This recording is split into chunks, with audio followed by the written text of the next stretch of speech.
Hi friends, welcome to Veena Dikshi vlog. ಎಲ್ರಿಗೂ ಆಟಿ ಅಮಾವಾಸ್ಯೆಯ ಶುಭಾಶಯಗಳು. ಈಗ ಟೈಮ್ ಬಂದು 6 ಗಂಟೆ. ನಾನು ಮತ್ತು ಅಪ್ಪ ಪಾಲೆದಕ್ಕಿತೆ ತರಲಿಕ್ಕೆ ಅಂತೇಳಿ ಹೋಗ್ತಾ ಇದ್ದೇವೆ. ಇದರ ಮರ ನಮ್ಮದೇ ಜಾಗದಲ್ಲಿದೆ, ಹಾಗಾಗಿ 6 ಗಂಟೆಗೆ ಹೋಗ್ತಾ ಇದ್ದೇವೆ. ಯಾಕೆ ಅಂತೇಳಿದರೆ ಇಲ್ಲಿ ಜೋರಾಗಿ ಮಳೆ. ನಾವು ಪಾಲೆಯಕ್ಕಿತ ತರಲಿಕ್ಕೆ ಸೂರ್ಯೋದಯಕ್ಕಿಂತ ಮುಂಚೆನೇ ಹೋಗಬೇಕು, ಆದರೆ ಮಳೆ ಇರುವ ಅಭಾವ ಇರುವ ಕಾರಣ ಸ್ವಲ್ಪ ಲೇಟಾಗಿ ಹೋದ್ವಿ. ಇಲ್ಲಿ ಅಪ್ಪ ಮರಕ್ಕೆ ಅಂಟಿಕೊಂಡಿರುವ ಬಳ್ಳಿಯೆಲ್ಲ ಕ್ಲೀನ್ ಮಾಡ್ತಾ ಇದ್ದಾರೆ. ಈ ಕೆತ್ತೆಯನ್ನು ತೆಗೀಲಿಕ್ಕೆ ಕಬ್ಬಿನೆಲ್ಲ ಯೂಸ್ ಮಾಡಲಿಕ್ಕಿಲ್ಲ, ಕಲ್ಲಿನಲ್ಲಿಯೇ ತೆಗಿಬೇಕಂತೇಳಿ ಪ್ರತೀತಿ ಇದೆ. ಆಟಿ ಅಮಾವಾಸ್ಯೆಯಲ್ಲಿ ಪಾಲೆ ಕೆತ್ತೆ ಕಷಾಯ ಕುಡಿಯುವ ಬಗ್ಗೆ ಎಲ್ರಿಗೂ ಗೊತ್ತಿರ್ಬೋದು, ಆದರೆ ನಾನು ಅಪ್ಪನ ಹತ್ರ ಇದರ ಬಗ್ಗೆ ಒಂದು ಕೇಳುವ, ಏನು ಹೇಳ್ತಾರೆ ನೋಡುವ. ಆಟಿದ ಅಮಾವಾಸ್ಯದ ದಿನ ಅಂಜನೆ ನಮ್ಮ ಪಾಳೆನ್ನ ಮರಕ್ಕೆ ನಮಸ್ಕಾರ ಅಂತ ವರ್ಷದ ಮರ್ದಕ್ಕೆಯನ್ನು ಒಂಜಿ ರೂಢಿ ಹಿರಿಯಾಕಲಿದ್ದು ಗೊತ್ತಿಂದು ಅಂಚನೆ ಎಂಕುಲ ಪಾಳೆದ ಮರಣ ಪಾಳೆನ್ನ ಮರತ ಮುಗಿಲು ಎತ್ತೆಗೆ ಬರ್ತದ ಪಾಳೆನ್ನ ಮರ್ದು ಕೋರುವಂಗ ಬಂದದ್ದು ಅಂಚನೆ ನನ್ನ ಕೊಡಗು ಮಾತೆಲ್ಲ ಸೇರ್ದು ನೀನು ವರ್ಷ ಪೂರ್ತಿಗ ಮರ್ದೊಂದು ಸೇವನೆ ಮಾಡ್ಬೋದು ಅಂಕುಡು. ಪಾಳೆನ್ನ ಮರ್ದು ಕೋರುವಂಗ ಎಲ್ಲ ವಿಜ್ಞಾಪನೆ ಮಾಡ್ತಿತ್ತು ಒಂದು ರೂಢಿಗೆವು ಮೂವತ್ತ ಬೊಲ್ಪಾಯರ್ ದುಂಬತ್ತು ಕೊಂಡೋಡೊಂದು ರೂಢಿ. ಬೊಲ್ಪಾಯರ್ನ ಗಣಿ ಲಕ್ಕಣ ಗಣಿ 5 ಗಂಟೆ ಎಲ್ಲ ಫನ್ ಕಳಿಸೊಂದು. ಈಗ ಮನೆಗೆ ಬಂದು ಒಂದು ವೀಳ್ಯದೆಲೆ ಜೊತೆ ಪಾಳೆಯ ಕೆತ್ತೆಯನ್ನು ಸೇರಿಸಿ ಕಡಿಬೇಕು. ಇದು ಆ್ಯಕ್ಚುಲಿ ಕಲ್ಲಿನಲ್ಲಿ ಕಡಿಬೇಕು, ಆದರೆ ನಾವು ಮಿಕ್ಸಿಯಲ್ಲಿ ಕಡಿದ್ವಿ. ನಂತರ ಒಂದು ಬೊಳ್ಳಿ ಕಲ್ಲು ಬಿಸಿ ಮಾಡಿ ಆ ನೀರಿಗೆ ಹಾಕಬೇಕು. ನೀರಿಗೆ ಹಾಕಿದರೆ ಇದರ ವಿಷ ಎಲ್ಲ ಹೋಗ್ತದೆ ಅಂತೇಳಿ ಒಂದು ಪ್ರತೀತಿ. ಕೆಲವರೆಲ್ಲ ಕಡಿಯುವಾಗ ಜೀರಿಗೆ, ಬೆಳ್ಳುಳ್ಳಿ, ಕಾಳು ಮೆಣಸೆಲ್ಲ ಹಾಕಿ ಕಡಿತಾರೆ. ನಾವು ಈ ಥರ ಕಡಿತೇವೆ. ಇದು ರೆಡಿಯಾಗಿದೆ, ಇವಾಗ ಕಷಾಯ ರೆಡಿಯಾಗಿದೆ. ಇದು ಸ್ವಲ್ಪ ಕಹಿ ಇರ್ತದೆ, ಅದಕ್ಕೋಸ್ಕರ ಸ್ವಲ್ಪ ಒಂದು ತುಂಡು ಬೆಲ್ಲ ಕೂಡ ಇಟ್ಕೊಂಡಿದ್ದೇವೆ. ಅದರ ಮಕ್ಕಳಿಗೆಲ್ಲ ಕೊಡುವಾಗ ಸ್ವಲ್ಪ ಬಾಯಿ ಕಹಿ ಜೊತೆ ಸ್ವಲ್ಪ ಸಿಹಿ ಇರಲಿ ಅಂತೇಳಿ. ನೋಡಿ, ಇಲ್ಲಿ ವಿಹಾನಿಗೆ ಅಮ್ಮ ಕುಡಿಸ್ತಾ ಇದ್ದಾರೆ, ಆದರೂ ಇವನು ಕುಡಿತಾ ಇಲ್ಲ. ಕೊನೆಗೆ ಒಂದು ಸ್ಪೂನಲ್ಲಿ ಬಾಯಿಗೆ ಮುಟ್ಟಿಸಿದ್ರು, ಸ್ವಲ್ಪ ಬಾಯಿಗೆ ತಾಗಲಿ ಅಂತೇಳಿ.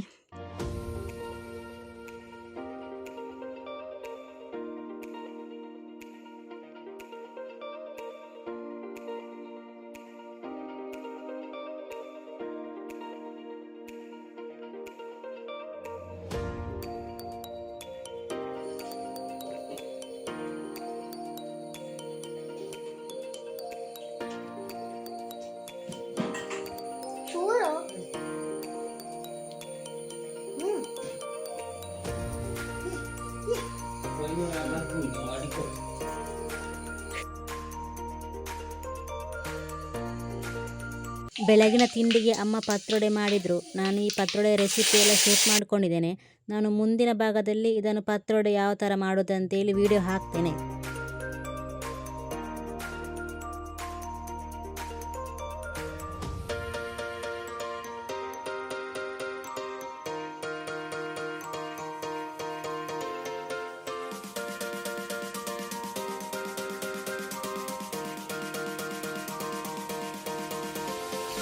ಈಗ ಟೈಮ್ ಬಂದು 10 ಗಂಟೆ. ನರಹರಿ ಪರ್ವತದಲ್ಲಿ ಆಟಿ ಅಮಾವಾಸ್ಯೆಯ ತೀರ್ಥಸ್ಥಾನ ಇದೆ, ಹಾಗಾಗಿ ನಾನು ಮತ್ತು ಅಮ್ಮ ಹೋಗುವ ಅಂತೇಳಿ ಪ್ಲ್ಯಾನ್ ಹಾಕ್ಕೊಂಡಿದ್ದೇವೆ.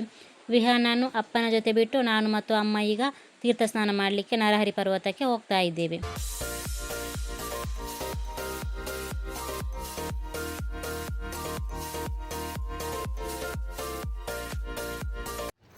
ನಡ್ಕೊಂಡು ಹೋಗ್ತಾ ಇದ್ದೇವೆ.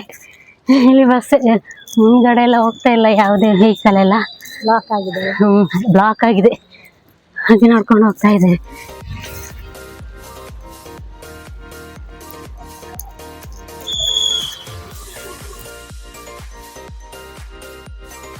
ಇವಾಗ ನಾವು ಸುಮಾರು 333 ಮೆಟ್ಟಿಲುಗಳನ್ನು ನಡ್ಕೊಂಡು ನಾವು ದೇವಸ್ಥಾನಕ್ಕೆ ಹೋಗಬೇಕು.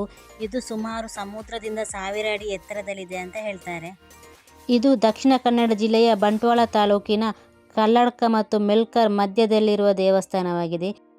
ಈ ದೇವಸ್ಥಾನವನ್ನು ಶ್ರೀ ನರಹರಿ ಸದಾಶಿವ ದೇವಸ್ಥಾನ ಅಂತ ಕರೀತಾರೆ. ಈಗ ನಾವು ತೀರ್ಥ ಸ್ನಾನ ಮಾಡಲಿಕ್ಕೆ ಇಲ್ಲಿ ಬಂದಿದ್ದೇವೆ. ಇಲ್ಲಿ ಶಂಖ, ಚಕ್ರ, ಗದಾ, ಪದ್ಮ ಎಂಬ ತೀರ್ಥ ಬಾವಿಗಳಿದ್ದು ತೀರ್ಥ ಸ್ನಾನ ಮಾಡಿಕೊಂಡು ನಂತರ ದೇವಸ್ಥಾನಕ್ಕೆ ಹೋಗಬೇಕು.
ನೀವೇ ನೋಡ್ಬೋದು ಎಷ್ಟು ಜನಗಳು ಇಲ್ಲಿ ಬಂದಿದ್ದಾರೆ ಅಂತೇಳಿ.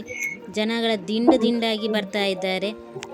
ಇಲ್ಲಿ ಪಾರ್ಕ್ ಥರ ಒಂದು ವ್ಯವಸ್ಥೆ ಮಾಡಿದ್ದಾರೆ, ಯಾಕೆಂದರೆ ಜನರು ಮೇಲಿಂದ ಕೆಳಗೆ ಯಾವ ಥರ ಇರಲಿ ಅಂತ ನೋಡಲಿಕ್ಕೋಸ್ಕರ. ಇದೊಂಥರ ಫೋಟೋಶೂಟ್ ಸ್ಪಾಟ್ ಥರ. ನಾವಿಲ್ಲಿ ವಿಡಿಯೋ ಮಾಡ್ಬೋದು, ಫೋಟೋ ತೆಗಿಬೋದು. ಹಾಗೆ ನಾನು ಮತ್ತು ಅಮ್ಮ ಒಂದು ಸೆಲ್ಫಿ ತಗೊಂಡು ನಂತರ ದೇವಸ್ಥಾನಕ್ಕೆ ಹೋದ್ವಿ.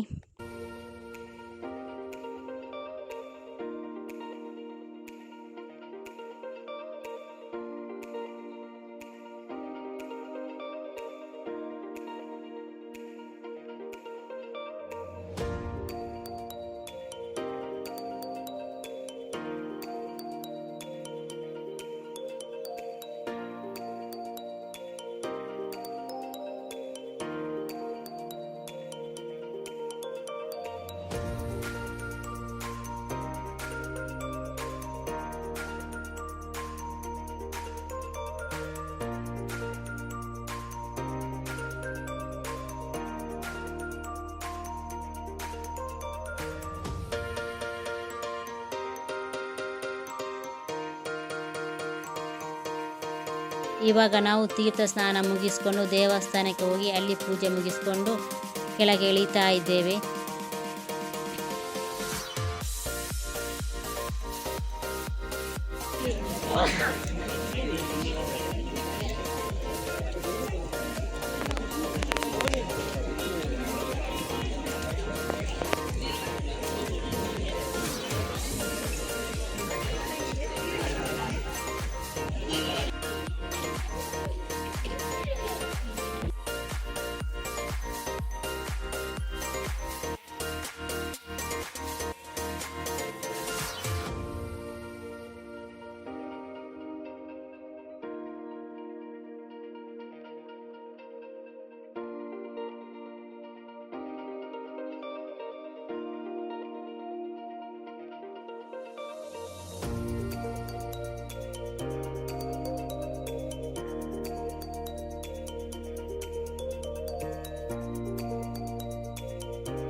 ಕೆಳಗಡೆ ಇಳ್ಕೊಂಡು ಬರುವಾಗ ಬಾಯಾರಿಕೆ ಆಗ್ತದೆ ಅಂತೇಳಿ ಒಂದು ಫ್ರೆಶ್ ಕಬ್ಬಿನ ಜ್ಯೂಸ್ ಕುಡಿದ್ವಿ. ನೆಕ್ಸ್ಟ್ ಕೆಲಸ ನಮಗೆ ಮೆಟ್ಲು ಇಳಿಯೋದು.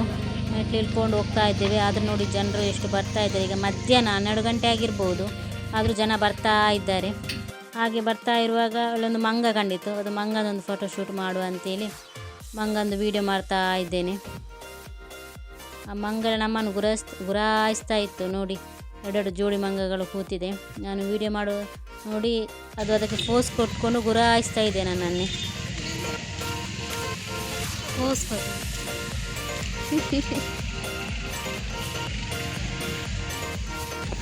ನೀವು ಹೋಗ್ತಾ ಇದ್ದೀರಾ ಇಬ್ರು? ಕೆಳಗಡೆ ಇಳ್ಕೊಂಡು ಬರುವಾಗ ಅಲ್ಲೊಂದು ಹಲಸಿನಕಾಯಿ ಹಪ್ಪಳ ಸ್ಟಾಲ್ ಕಂಡಿತು. ಅಲ್ಲಿ ಹೋದ್ವಿ. ಈ ಸಲ ಅಮ್ಮ ಹಪ್ಪಳ ಜಾಸ್ತಿ ಹಾಕಲಿಲ್ಲ, ಹಾಗಾಗಿ ಇದು ಬ್ಯಾಂಗ್ಳೂರಿಗೆ ಇಟ್ಕೊಂಡು ಹೋಗುವ ಅಂತೇಳಿ ನಾನು ಒಂದು ಕಟ್ಟ ಹಪ್ಪಳ ತಗೊಂಡೆ. ಅಲ್ಲಿ ಇದು ಮೆಂತೆಕಾಳು ಮಿಶ್ರಿತ ಮದ್ದು ಮತ್ತು ಉಪ್ಪಿನಕಾಯಿ ಕೂಡ ಇತ್ತು. ನಾವು ಬರೀ ಹಪ್ಪಳ ತಗೊಂಡು ಬಂದ್ವಿ.